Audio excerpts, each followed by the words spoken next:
What's going on, people, and welcome back to another video. This one is my players for FPL this season that I feel like aren't worth the price that they're currently at. Now, the prices can change throughout the season, but their starting price and what they're currently at is what I'm going with on this, and players that I feel just aren't worth it at the moment. Before I get into it as well, I just want to say a big thanks to everyone. The last week or so I've been getting some really nice messages on videos, especially the FPL ones, and it's just nice. Because just like a lot of other channels, it depends on who watches the videos and how you support it. And obviously, like other channels, I get a bit of hate at times, which everyone does. So it's just very nice when you get nice messages. And I've had quite a few recently, and it doesn't go unnoticed. I try to reply to everyone or as many people as I can. And I just want to show my appreciation for you guys, because I've had a few new subs recently and some lovely messages of support. And it doesn't go unnoticed. 100% love from me to you. Let's get into the video. So, first up then, I've gone with Mohamed Salah. He's at 12.5, and I just don't think he had a great season last year. Yes, his numbers were still up there, and I think he will always put up reasonable numbers, in especially total points by the end of the season. But there was a bit of doubt about his future, whether he was staying. He is going to stay, it looks like, for now at least. But I just don't feel like, yes, he might rack up points here and there, but I don't feel like he was very consistent last year, game for game. And I do my fantasy content and just personal fantasy teams on and off camera based on fixtures and the eye test more than the stats. I do like a bit of stats, but I'm definitely more of an eye person manager and do it off of watching games and instead of just sheer stats and numbers. So I get that you can get a ton of points, but I just don't, when I watched him last year, I don't feel like we got the Mohamed Salah that we've had of years before that. So for me, 12.5 seems a bit extreme to me. I would value him at around 10, maybe 10.5, possibly 11 at a push, but I think 12.5 you could definitely get a couple more players in your team for that sort of price, 2 players combined, and just share it out and build your team a bit stronger rather than relying on one player, because I don't think his consistency has been there. So first up, 12.5, Mohamed Salah. I would miss him. I haven't got him in my team to start the season.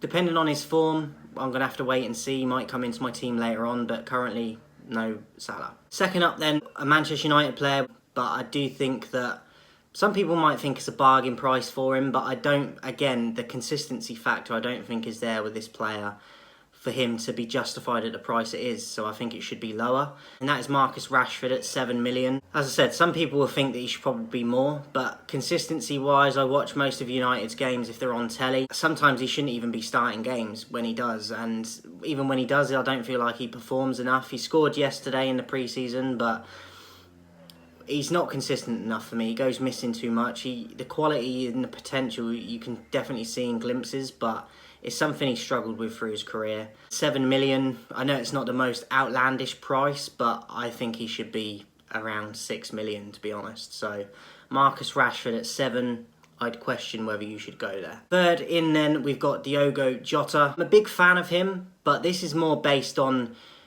I'm not sure how many minutes he's going to get this year. He didn't play a ton last year either for minutes. I know he had some injuries, but I think he's the most natural finisher at Liverpool, and I think he should be getting more minutes than he is. But because we don't know yet and we need to see if he's going to be in the team early on, 7.5 for him seems a bit much.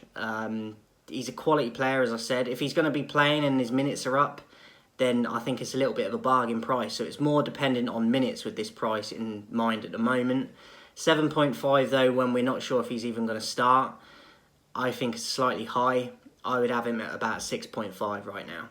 Next up then, we've got Alvarez at Man City. Another one similar to Jota, depending on minutes. I'm hearing that he might be going and he wants to leave City. He might well go yet, so this might not be a factor during the season if he does go shortly, but currently, while he's still in the league, 7 million for him currently. Again though, if you're not going to get minutes guaranteed in him starting games, is it a bit, I think it could be slightly high. Maybe again a 6, a 6.5. I don't think it should be at a 7 if you're not even guaranteed that he's going to be playing. Next up, we've got Son. I'm a big fan of him, but I don't think he had a great season last year. I feel like he went missing in games where he shouldn't have, especially now as he's the captain. He's having pretty good pre-season right now. He looks fit and he's doing well and he's scoring, but if he has a season like last year, I don't think he should be at the price he currently is at, and that is 10 million. I think he should be at about 8, depending, like if you're going to base it on last year and how he performed over the season, I think it should be about 8 million right now. So Son 10, I think is a bit hopeful to be getting him into your team for that price, unless you're super confident on him. I know he's going to start most of Tottenham's games, but I just think that price is a bit high considering his form last year. And then we've got 2 left. Another one, this one's probably going to get a few people's backs up, but I do it on what I see. Now, he's one that you can be fooled by with the statistics easily, because he has got outlandish statistics and numbers, and that is Erling Haaland. Now, I think he's a quality finisher, but I'm hearing already that he might not be fully fit for the in pre-season games. I haven't watched any of their games, but I saw yesterday that there's fitness concerns already. I know he still got a ton of goals last year, but it wasn't as good as his first season. And I saw him miss some chances last season that he really shouldn't have missed. I think he will still score a lot of goals this season, but I don't think he was as good last year as the previous year, and because of that, his price has gone up as well from last year, and I don't think it should have, because he wasn't as good last year, in my opinion. So 15 million, I think, is a joke, to be honest. I would value him off of last season going into this season at around 12, 12.5, 13 at a push, but not 15. So Haaland, he's going to get you numbers this year. He will get you a lot of points, but it's probably going to be in spurts instead of game by game, in my opinion. So Haaland, 15 million. A lot of people have got him in their teams. I don't have Salah or Haaland in my team, but I didn't really for most of last year. I had them in at different times, but people saying you can't go without one of these two in your team to start, I hugely disagree with, because I know Haaland can really get a lot of points, but I don't think he's going to be as consistent as people think. So yes, it will get high numbers, but I think it will be in spurts.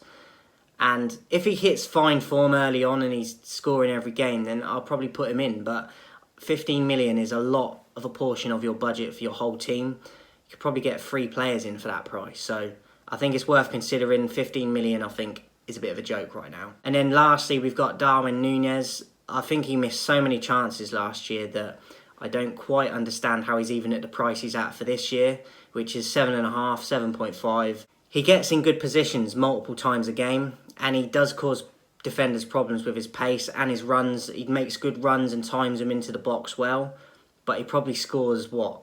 If I had to guess, I'd say 2 or 3 of his chances out of every 10. And he misses easy chances that should be in the back of the net and probably would be for most strikers in the league. And he's at one of the top teams in the league. And for me, he just misses too many chances. And I was a big fan of him when he was at Benfica. So I don't have any bias towards him or anything. I used to like him at Benfica, but I don't think we've got the same player since he come to Liverpool. He keeps getting the chances, and maybe he will have a better season, but he definitely needs to up his numbers. I don't think he scores enough chances, and because of that, I don't think he should be worth 7.5. I think at a push, he should be at most 6 million. So that is it, guys. Let me know your thoughts in the comments. This is just my personal opinion, but if some of you are still building your fantasy team or haven't even built it yet, some of these prices for these players I think are worth taking into consideration, because you could get multiple players for just one of these players in your team for the prices that they're at. And based off of last season's form for a lot of them, I think their prices are too high. So that is it for this one, guys. Once again, thank you for all the lovely comments and the new subscribers recently. I do it for you guys as well as myself, so appreciate the love, and I'll see you soon.